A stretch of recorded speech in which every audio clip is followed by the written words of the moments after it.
Hello and welcome to the Live Life Boldly Summit. I'm your host, Alex Turner, and I'm conducting a series of interviews with these amazing, inspiring entrepreneurs and business leaders from around the world. These incredible women have got so much to share, and today we're talking about the theme of looking after yourself. I'm very excited to introduce you to today's guest.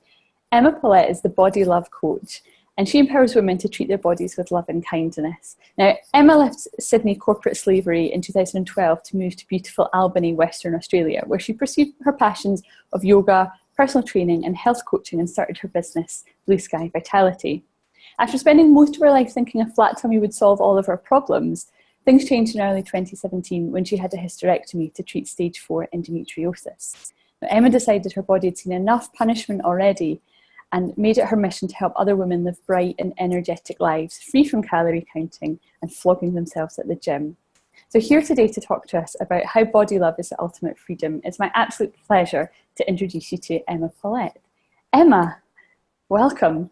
Thank you. Thanks for having me. Let's get going. Tell us a little bit about you, your business, and even where you are right now. Albany sounds amazing. It is. And I think that's one of the most amazing things about where I've ended up. Albany, Western Australia is, I think, one of the most beautiful places on earth. And having lived in Sydney for so long and feeling trapped in a corporate job that I kind of fell into, it's not like I was selling shampoo, and it's not like I grew up thinking, I'm going to sell shampoo when I'm a grown up. So I fell into it, and it really impacted my health. So over time, I got quite stressed and unwell, and my endometriosis got pretty bad, and I had a few surgeries in Sydney and kind of got to the point where I was thinking something has to change, but I don't know how. I felt very trapped. But then in my little letterbox, someone had put a little slip of paper advertising boxing classes at a park around the corner from where I lived. And I thought, yay, another way to lose weight, of course, because that's where I was at the time. But once I got outdoors and started punching things, I actually felt really empowered for the first time. It was a great way for me to release a lot of my stress. And I felt strong. I think for a long time, the way I'd been punishing my body at the gym was all about losing weight and becoming sort of smaller, whereas the boxing helped me feel really empowered and strong. And within about 3 sessions, I was hooked. And I remember messaging my mum and saying, Mum, I want to be a personal trainer. I want to move to Albany because she lives here in Albany. Can I live with you for a while? And she's like, of course, darling, when are you coming? So within 6 months, I'd moved to Albany and I'd, quit my job. I didn't have any qualifications or anything, but I just knew that I had to make a big change. And so that was 5 years ago this month that I left Sydney. Amazing. And living here feels like, because I used to come here on holidays for Christmas holidays and things to see the family. I never lived here before. It often just feels like I'm on holidays all the time because it's just such an amazing place. So that's a bit about how I got to where I am now. Yeah. Yeah. So did you get the qualifications you needed from Albany? Yeah. So I did all my studies online. So I did a health coaching course with Integrative Nutrition, the Institute of Integrative Nutrition, and I did personal training online. I even did some yoga qualifications online. So it's pretty amazing. I mean, it's such a reflection of how much you can achieve from anywhere in the world, which is great because Albany, I'm about 5 hours drive from Perth, and Perth's apparently the most isolated capital city in the world. So, I'm pretty isolated, but you can still do anything from anywhere. So it feels good. Just as long as you've got your internet connection and the desire for it, I suppose, as well. Yes, absolutely. Yeah. And it's an interesting thing for me living here in Albany because obviously I teach classes and a lot of my clients are face-to-face and, trying to transition people into online can be a bit difficult because unfortunately here in Australia, we don't have great internet and a lot of people in town don't have great internet and it takes them ages to watch a video with a stop start and things if they've got a few kids on devices at the same time. So yeah, Australia needs to lift their game a little bit with the internet to help us keep up with the rest of the world. But yeah, we're getting there. We can use this summit as a call to Australia. That's right. The infrastructure. Yes, please. Yeah. Because having a freedom-based business or a freedom lifestyle, it is kind of essential. Like the freedom you get when you're able to work from anywhere, anytime, means that you can connect with people all around the world and do your work with, you know, upwards of 6 billion people should they should they want to. There's so much potential for it. And absolutely. I love the idea that you can get that kind of like that you can really grow your business. There's so much, it's unlimited basically is what I'm trying to say. Unlimited potential. Absolutely, yeah. Yeah, it's great. So tell us a bit more about the work that you do in the Body Love method, I suppose. Yeah, I have a lot of, I seem to attract a lot of women that have sort of fall into 3 categories. One is women that have flogged themselves hard at the gym in the past, done all the calorie counting, and just feel pretty much exhausted by it. So I work with a lot of them to sort of help them understand that there are other ways to look after your body rather than having to go hard. And sometimes we sort of need to allow good health into our lives rather than trying to chase it down and achieve it. So it's sort of letting go of that feeling. And then there's a lot of women that I work with who, particularly I think in their sort of 50s, who have just kind of finished raising children and have like put all their time and effort into other people for so long and have finally realized, oh, I need time for me. I need to learn how to look after me again. But then they look out into the media and all they see is 6-packs and people wearing active wear and, you know, looking perfect, and that kind of frightens them. So again, I'm that gentle, nourishing, nurturing sort of person to look, you know, hold your hand while you're getting started again. And then there's probably the person that I fit closest to now is the kind of can't stop achieving kind of person, the sort of person that's got a million things on the to-do list and they put themselves right at the bottom. And I really love helping women in this scenario.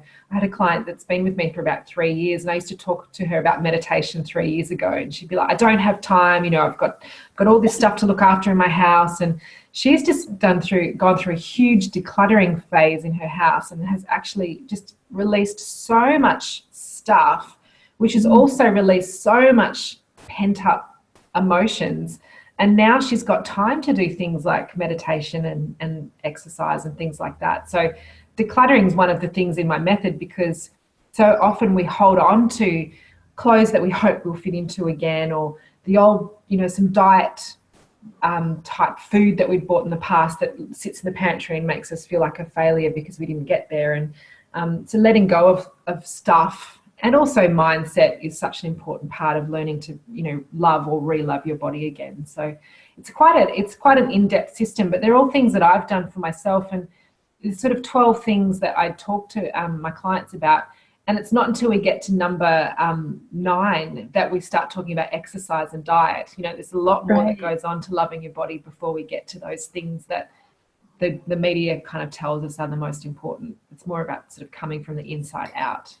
I love that, yeah, because the social media is great. I mean, it's such an amazing tool and a way to connect with people. But there's also, depending on what shows up in your feed and who you follow and what's going on, mine is certainly kind of inundated with perfect yogi bodies, and that's not me. That's not what I teach.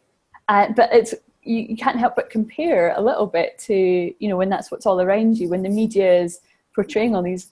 You know, this is the ideal of fitness and strength. And one of the things that I love about yoga so much is that it is, you know, it meets you wherever you are. And I loved your reference there to minimalizing, because for me, a parigraha is a huge part of my life, and that non-attachment to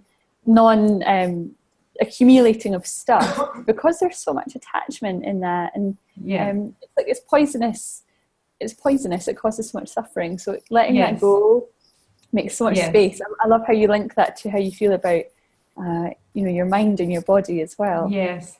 And I mean, it's unfortunate, I think, a little bit with yoga as well, because so many people I talk to about yoga, like yoga changed my life. I think everyone that does it will say that. But people go, oh, I can't do yoga because I'm not flexible enough, which I think is the most common thing we all hear. And that's because we see all these photos of these beautiful, gorgeous yogis, skinny as, they're in downward dog, both their heels are on the ground, everything's completely stretched and straight, and it's like, I don't do a down dog like that. It still feels good though, you know. So so that's really my message, is kind of I guess, a lot to do with imperfect action as well. It doesn't need to be perfect as long as you're doing something, you know? So, yeah. Amazing. So you mentioned a few steps, and without wanting to give the game away, where's a really good place to start? Say if you're like new to this, you want to take care of yourself better. Where would you recommend somebody? Where's a good place to start? The absolute best place is with intention. Like we start yoga classes with intention, because really without that, there's nowhere to go. But I think the way I do it differently is that it's not about I'm going to lose 5 kilos or I'm going to be able to run a 10K marathon. I actually insist there's no numbers in anyone's goal or intention. It's more about a feeling from the inside and how you want to feel or what you want to attract into your life. That's not achieving something. It's more about allowing. So yeah, really setting intention, and part of the intention module is to really set rewards up right from the beginning. So know that no matter what happens, you're going to reward yourself anyway, because you've decided that you want to make some changes and that you're worth it. And I love the story of apparently Roger Federer. Like, no matter how he goes in a tournament, they always have the same meal out with the same group of people, because it's just the fact that he entered a tournament is something to celebrate. And I think often we think about rewards and celebration for the achievement, whereas I like to think of it more for just making a start, you know. Yeah, and I've seen some. Yeah, and I've had some huge wins with clients in that way. That, you know, one of my clients used to never have her photo taken with her family because she didn't like the way she looked, and she said her reward was, she's already booked it, is her a professional family photo shoot, so that she can remember that, you know, she put herself first for these 12 weeks. She's doing 12 weeks with me, and then after her second week of doing classes and things with me, she said, oh, I've done another reward, Emma. I've booked in for a haircut, because I haven't had a haircut for 2 years, because I used to think if my body looks like this, what's the point in having nice hair? But now I've realized if I have really nice hair, I'm going to feel good about myself and continue to look after my body. And it's like, yes, that's such a huge win. You know, it's such a small thing, but it's such a change of mindset. So yeah, intention and reward is really important. Yeah, I love that story. It makes me want to do a happy dance for your clients, because yes. It's like absolutely a huge change from the, like you said, the punishment that goes on, and changing that mindset to a reward mindset. So we were kind of raising our frequency, raising our vibration, and going from the kind of crappy end of feelings to the higher end, like the joy and the peace and the love. They're when your intention is matched up with those emotions, you're far more likely to manifest it than if you're in that cycle of punishment and it's a really negative cycle. Wayne Dyer says in his book about intention that, you know, that's often what goes wrong with health goals, is that it's, I don't like the way I look now, I want to look different, I don't look attractive now, I want to look better. And it's the same as, you know, the law of attraction. If you're trying to attract money or whatever, if you're putting out there how bad you look, that's all you're going to get back. Whereas if you're like, I want to be looking, I feel good, then it helps to attract that into your life. So yeah, it's really interesting. And you have a story, kind of your own health story as well. That's really really powerful. Can you share a bit more about that? Yeah. So while I was in Sydney, very stressed, I started to get unwell, and old fun fact about me is I used to be an AFL goal umpire. So in Australia, we have our own football, and I used to be a goal umpire. So I was one of the only women in the league, and it was grand final day, and I had a really bad pain in my stomach, and I thought it was because I was nervous, but it turned out that I had a cyst on my ovary. So the ovary is about the size of an almond, and the cyst was the size of an orange, and it was infected. Yeah. So God knows how long that had been there for, to have grown that size. And so they thought it was some sort of infection. But anyway, a month after I'd been in hospital, they did some more tests and realized it was still there. And then they're like, oh my gosh, is it cancer or something? So within a week I was in having surgery. Luckily, it turned out only to be endometriosis, but that's still I had Only. I had stage 4 and it was pretty full on. So within 2 years, I'd had another surgery. That time they had to take out the left ovary because it had been so badly damaged. And then for about 5 years, I was good. But then end of sort of May last year, so in 2016, started to feel really unwell again, just exhausted all the time. Lots of pain was coming back and all those things. So by the end of the year, I decided to have a hysterectomy. There's lots of things that go around. There's lots of other lifestyle factors and all sorts of things. But I had this really amazing surgeon. He was still in Sydney, so I ended up going back to Sydney for my surgery because I wasn't getting much joy. People weren't listening to me very much here. Anyway, I spoke to him and he said, it's a big decision, Emma. So what I need you to do is I need you to go home and I need you to think about it. I need you to breathe on it. Like, when do surgeons talk about breathing? I'm like, this is my man. He's good. And he said, one morning you'll wake up at 3 a.m. and you'll know in your heart what you need to do. And for me, I just felt I could have spent a lot of time and energy kind of managing the symptoms, but I feel like I've got more. I felt like it was going to impact my ability to do what I feel like I'm here to do, which is help women feel good about their bodies. And so that was the decision I made anyway. So big surgery in January this year and long recovery. And that was really hard actually because, being a yoga teacher, being a personal trainer, my job's very physical and I had to take 6 weeks off where I couldn't do anything. And then there was more weeks of like slowly bringing myself back. So that was a challenge because I was nervous about losing clients and I was all that sort of thing. But it actually gave me my first opportunity to do a proper online fitness program. So it sort of opened up a possibility for me. So yeah, it was good. That's interesting how these outwardly traumatic events or difficult experiences have all these the silver lining as well, the opportunity. Yeah, absolutely. Yeah. And I think, for me as well, not that I wished it on myself, but it has really given me a huge empathy and compassion for women who, I was punishing my body at the gym and things like that back in Sydney, but also that level of just keep pushing through. And I understand that because I've been there and I've done that and I still do that from time to time. I'm not perfect, but I can feel it for other women. And I feel that that's part of my gifts and part of how I can help other women is from knowing how that feels from my side too. Yeah. That's such a beautiful story. I wanted to ask if you felt there was a link between how stress manifests in your body or whatever that stress is, like if it's your attitude towards yourself, if it manifests in things like illness, disease or stress. Is that something? I'm a huge believer in that. I find it really interesting that everything that ever goes wrong with me is always on my left-hand side. And so I feel like, obviously one side's more dominant than the other. But for me, with the endometriosis, because it is obviously such a feminine thing, it's only, women only get it. When I was living in Sydney and I was in the corporate kind of environment, and even as I explained, I was doing AFL goal umpiring. So even in my downtime, I was hanging out with men doing masculine kind of things. I think I was really denying the feminine part of me. And I think that my feminine part of me was like, hello, pay me some attention. Yeah, hello.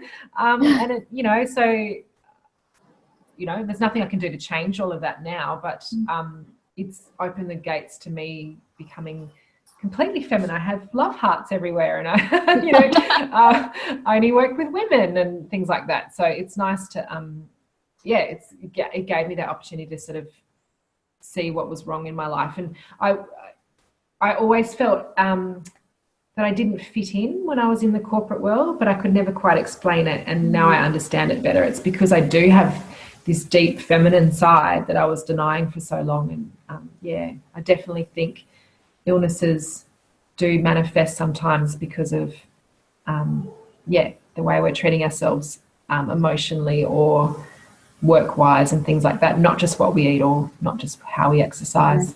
Yeah. It's a much broader story than just the obvious, I suppose. And I can totally relate to that coming from corporate. The ideals and the values that are celebrated to perform well in a corporate job are really masculine. And that, you know, masculine and feminine isn't about being like man or woman as such, but there's definitely, there are harder traits, harder things to kind of to perform, if you like. And I love the idea that being self-employed with the freedom, the creativity, they're much more feminine associated traits or qualities, and we can really explore that. So it's not about, you know, wearing pink all the time or having fluffy slippers or rainbows and things like that. There's a lot more to, there's the creativity and the self-expression, and love is such a feminine quality. Yeah. And like, I think with the Body Love method, like allowing versus achieving is such an important part of how it works. And I think that's definitely what I've learned in my life as I've allowed things to happen rather than going out. You've got to take some action, of course. I'm not saying you don't, but when everything's about achieve, that's when all the flow stops happening and everything gets much harder. And so I love that now that I have my own business and I set the rules and I decide how I'm going to work. I love that I can allow more stuff in rather than push and achieve all the time. Because in that striving to achieve, I mean, it feels like I'm a high achiever, and my clients are also, you know, high achievers, high performers, but there's that pressure and that drive to keep going and to keep trying. But when you actually stop and allow, that's when the receiving takes place. You know, there's like getting, which is an accomplishment of sorts, but there's also receiving, which feels a lot more forgiving and kinder. Yes, absolutely. Interesting. Yeah. So I think I'm learning something today for sure. Oh, good. Awesome. So I wanted to ask you as well, like how this can translate into your business and how you show up. Not just you, but also like our clients, our listeners, how body love can show up in how we approach our businesses too. I think there's a couple of things. I think one is to really obviously care for your body helps you be productive and excited about life and all those things. If we spend too much time up here and not enough time down here, you're just going to burn out, or you won't have that inner fire. So I think number one is looking after your body is essential if you want to have a productive and, you know, thriving business. You can't do one without the other. Secondly, what I see a lot is, and we're talking about social media before, is if women aren't feeling comfortable in their bodies, that can really inhibit their ability to be seen in the world.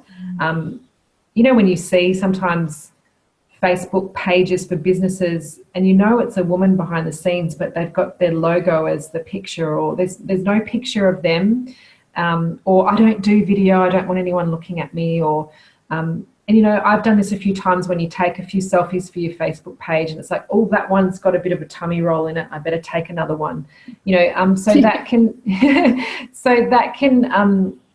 really inhibit women from actually being out there and telling the world what they're here for. So that's a shame, you know. So if women can learn to just love their bodies the way they are right now and to feel confident in their bodies, it just gives us all the chance to hear their message more than possibly they are giving it now, if that makes sense. Yeah.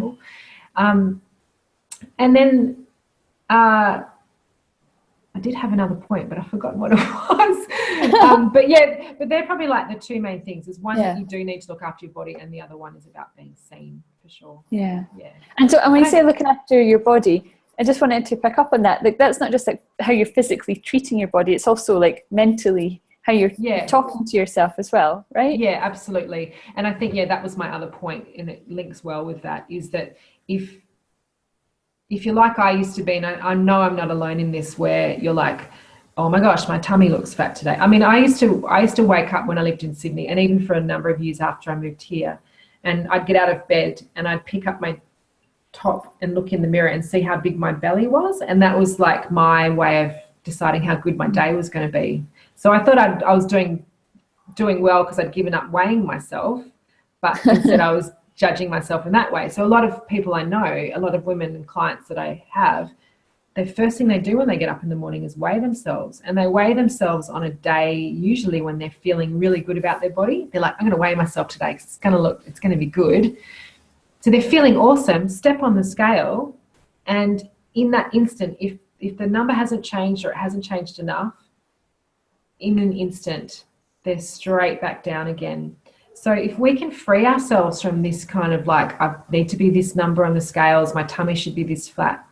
If we let go of all that clutter, it also frees up that ability to like be here and do what we're supposed to do. It frees up so much more space for creativity and all those kind of things as well. So yeah, it's not just the diet and exercise, it's that constant, unfortunately, there's a little bit of constant, work of freeing up the mind from this negative chatter that goes on and allowing more of the positivity and the creativity to happen instead. Yeah. And on dieting, or different diets, where do you stand on that? I don't like diets, but I can see how they work for some sort of conditions and things like that. They do work. But I get really nervous when people are completely pulling out any kind of food group. I know paleo and things like that are really popular, but in my own body, because I'm quite active in my job, if I don't get any grains or carbs in my diet, I just fall into a bit of a heap. So I really think it is very individual. We can't obviously say one thing works for everybody, but it doesn't feel right for me when people are pulling out full, like huge whole food groups. But yeah, it's an individual thing. Is that something you work with your clients as well, like to figure out what works for them and what doesn't work for them? Or is that like a separate, like the nutrition aspect of it? Yeah, I do have a little bit of, there is a module on that, but it's more intuitive than that, I think. Like the module about food, I call it fuel, and it's not about the macro, like what are you eating? Because sometimes the fuel is, I'm in a job that I really hate. So I get home from work and I reach for the fridge and just eat all the ice cream. So what's fueling you isn't, your life doesn't feel fueled by something exciting. So you're fueling yourself and filling the hole with food. So this client I was telling you about that did lots of decluttering, she said, I'm just not reaching for the junk food anymore because I just feel better about my life. So I feel like when you allow your body to tell you what you need, but when you make space for that to happen, then that's when you start eating the way that's right for you. So I don't really prescribe food like plans or anything like that. Some of my programs do have recipes in them, but it's more of a like, here, try something new. Are you feeling a bit stale in the kitchen? Do you need to feel a bit more motivated rather than this is what you should eat? Yeah. Definitely. I love that. I mean, it's something that resonates for me because I'm like high achieving lifestyle. I'm always wanting to push myself. I was suffering from so much stress that it started to manifest in my own body and eventually disrupted my whole endocrine system by the looks of things. So it kind of overnight almost changed the foods that I could process. And so like, for me, I try to follow a more paleo diet because it works for me where I am right now. Yeah. But I can see the link between how I'm feeling kind of in my body and in my mind and what I'm eating and how that reacts or has an impact. And when I'm feeling really good, really upbeat and really, like on the ball, I've got really good boundaries around food and I've got really good decision making. When it's all going a bit sideways, that's when my meditation starts to slip or my daily practice starts to slip, my food choices start to slip and the negative feeling, it all just kind of starts to snowball and ends in a bit of a mess. And then I have to start it all over again. But yeah, exactly. kind of up and down. Yeah, but I see eating well and exercising and those kind of things are exactly like meditation. So if you're following a meditation of a breath meditation and you're focused on your breath, and your mind will wander off. It will happen every time. Unless you're a monk meditating all day long, your mind's going to wander off, and your job is to gently bring it back. And each time you wander off, you bring it back. And it's the same with eating well. It's the same with exercising regularly. It's the same with your meditation practice. It's going to fall off at some point because that's life. And your job is only to just gently bring yourself back every time.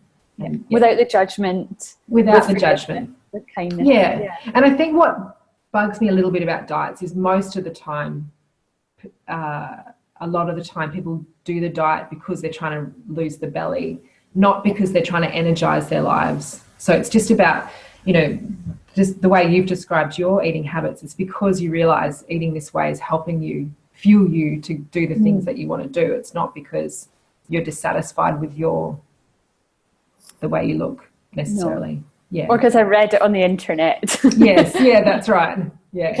I came to it backwards. It was, I think, going on a retreat somewhere, I started listing out my dietary requirements and then realized there's a really easy way to describe that. It's just paleo. Yeah. Yeah, exactly. Yeah. But yeah, the kind of the better you feel about your body, this is certainly my experience, that the happier I feel, the more empowered I feel, the more I love myself, the better choices I make. And that's the work that I see you helping people with, which is just glorious. Yeah. And I just wanted to squeeze in a quick question. Well, maybe two quick questions.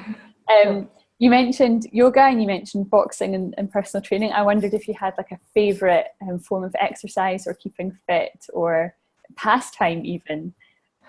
I don't have a favourite. I think I was thinking about this today. Sometimes when you teach yoga for a living, it gets a little bit sad because you don't have it's harder to have your own practice in the same way. And I kind of miss those days. I had an online yoga session just before this one, and the woman hadn't done any yoga for 4 years. And I was like, I almost wish I could be someone who hadn't done yoga for 4 years, because I remember how good it feels when you're first getting into it or getting back into it.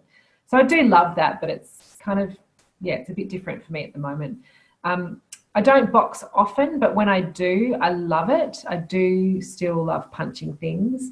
But in Albany, we do have so many beautiful trails and hikes and walks near water and things like that. And I think for me at the moment, that's my favourite way of exercising or moving, is just being out in nature. And it's summer here now finally, or almost, but we have really horrible winters, so it's nice to have the sun out.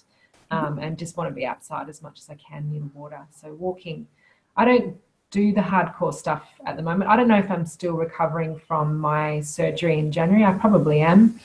I just don't need, I used to love sweating and lifting heavy things, but nowadays I just like to wander around in the nature. Yeah. Nature, nurture. Yes, exactly. Yeah. I love what you said about yoga as well. As a yoga teacher, I know that feeling. And one of the ways that I love to get that kind of newness back into my practice is just to go to a new teacher's class or a different teacher. I love the variety. Yeah. And so I was just I'm going to do that soon. You just inspired me to do that again. Yeah. Amazing. We all need to do that. Yes. And so I wanted to ask as well, how important is a daily practice to you?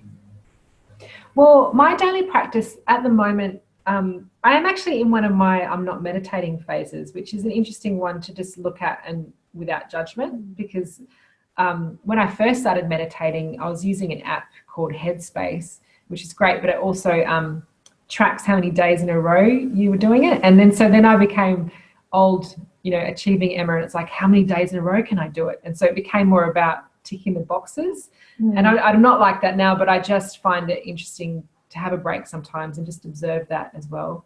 So I'm not doing meditation, but what I am doing is a daily walk with my dog in nature. So I live really close to a spot, I can just see it through my window, that goes up the hill, and it's all through like bushland, and then once you get to the top of the hill, you can overlook our harbour here, which I can also see from my house, but it's nice looking up there. So I love doing that with him every day. And besides that, it's not daily, but most days I'm doing some EFT and tapping kind of stuff, just working on some of my limiting beliefs at the moment. But I enjoy that, and I also do journaling, like to go with that. I do EFT and journaling and things like that as well. That's a few times a week. Yeah. That's so interesting. I'm a big journaling fan too, so I can definitely relate to that. Yeah. So I also wanted to ask, is there an offer that you want to share with our audience today? Yeah, I'd love to. When I speak to my clients, the thing that comes up the most is how do I get motivated to start exercising or looking after myself from this place of love? Or how do I stay motivated? They're the two things so it really comes to motivation.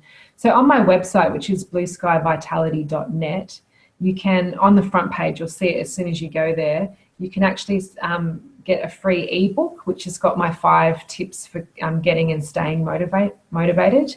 And it comes from my sort of place of, love and gentleness and kindness, as opposed to, how to lose 5 kilos in 2 weeks. It's not like that. So it just helps a little bit with that shifting of the mindset into loving your body rather than punishing your body. So that's there at my website. It's blueskyvitality.net. That's it. Yeah. Great. We'll post up a link underneath this as well, so that thank you. You can all just go and get it. So Emma, I wanted to say thanks so much to you for being part of our summit, for joining me today, and for your time and all the wisdom you've shared. And I want to say to everybody, to our listeners, go and check out Emma's work. Go and check out blueskyvitality.net and get involved. Get the motivation book and start loving yourself. What an amazing call to action. Thank you so much for having me. It's been great. And I'm going to come for a visit to Albany. It just sounds too good to me. Yes, please. Do. Beautiful. Talk to you later. Bye-bye. Bye.